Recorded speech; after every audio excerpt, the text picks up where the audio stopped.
এই তো সেদিন এই লোকটাই বড় গলায় বড্ড অহংকার নিয়ে বলেছিলেন বিশ্বের সেরা অলরাউন্ডার তিনি, তার থেকে সেরা আর কে আছে। অথচ দুদিন বাদেই ঘোর শত্রু ভারতের বিপক্ষে হতশ্রী ব্যাটিং করে নিজের দলকে ডুবালেন। লো স্কোরিং ম্যাচটাতে যেখানে সহজে জেতার কথা ছিল পাকিস্তানের, সেখানে ইমাদ ওয়াসিমের মতো স্বঘোষিত বিশ্বসেরা অলরাউন্ডারের দায়িত্বজ্ঞানহীন ব্যাটিংয়ে শেষ পর্যন্ত এই সহজ ম্যাচটাও হেরে বসে পাকিস্তান। বল হাতে কিছুটা ভালো করলেও ব্যাট হাতে যাচ্ছে তাই পারফর্ম করেন ইমাদ। লো স্কোরিং ম্যাচটাকে সহজ বানানোর বদলে উল্টো কঠিন বানিয়ে যখন মাঠ ছাড়লেন তিনি, তখন তার নামের পাশে 23 বলে মোটে 15 রান, যার মধ্যে আবার ডট বলই 12টা আর স্ট্রাইক রেট মাত্র 65, যা কিনা বড্ড বেমানান স্বঘোষিত এই বিশ্বসেরা অলরাউন্ডারের নামের পাশে।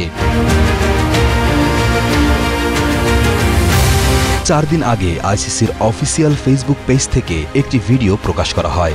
সেখানে দেখা যায় ইমাদকে আইসিসির তরফ থেকে জিজ্ঞাসা করা হয়, একজন অলরাউন্ডার হিসেবে আপনি শুরুতে কাকে বেছে নেবেন? জবাবে কোনো কিছু না ভেবেই সগর্বে নিজের নামটাই বলেন এই পাক ক্রিকেটার।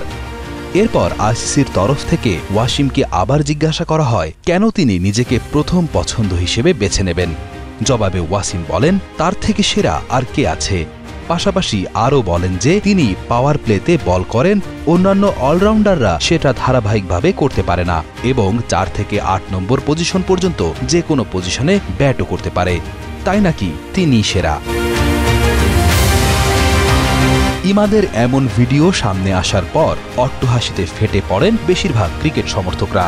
তাদের মধ্য থেকে বড় একটা অংশ বলতে থাকে, সাকিব কি তাহলে এই পৃথিবীতে নেই? ওয়াসিম কি সাকিবকে ভুলে গেলেন?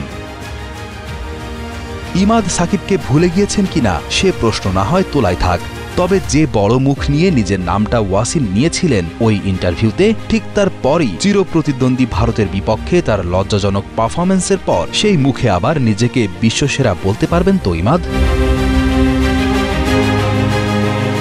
ভারতের ইনিংস শেষে স্কোরবোর্ডে মাত্র 119 রান। সেটা নিয়েই ভারতের বোলাররা শেষ ওভারে সমীকরণ নিয়ে আসেন 6 বলে 18 রানে।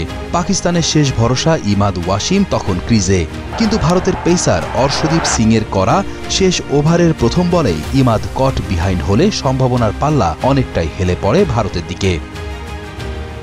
শেষের দিকে নাসিম শাহ 2টি বাউন্ডারিতে শুধু পরাজয়ের ব্যবধানটাই কমিয়েছেন। শেষ ওভারে 11 রান নিলে পাকিস্তানের ইনিংস থামে 7 উইকেটে 113 রানে। শেষ পর্যন্ত 6 রানে পাকিস্তানকে হারিয়েছে ভারত। ইমাদ ওয়াসিম শেষ ওভার পর্যন্ত টিকেছিলেন, কিন্তু 23 বলে 15 রানে থামে তার ইনিংস। তার বিদায়ে পাকিস্তানের জয়ের আশাও ধূলিসাৎ হয়ে যায়। শেষের দিকে নাসিম শাহ ও শাহিন শাহ আফ্রিদি শুধু পরাজয়ের ব্যবধান কমিয়েছেন।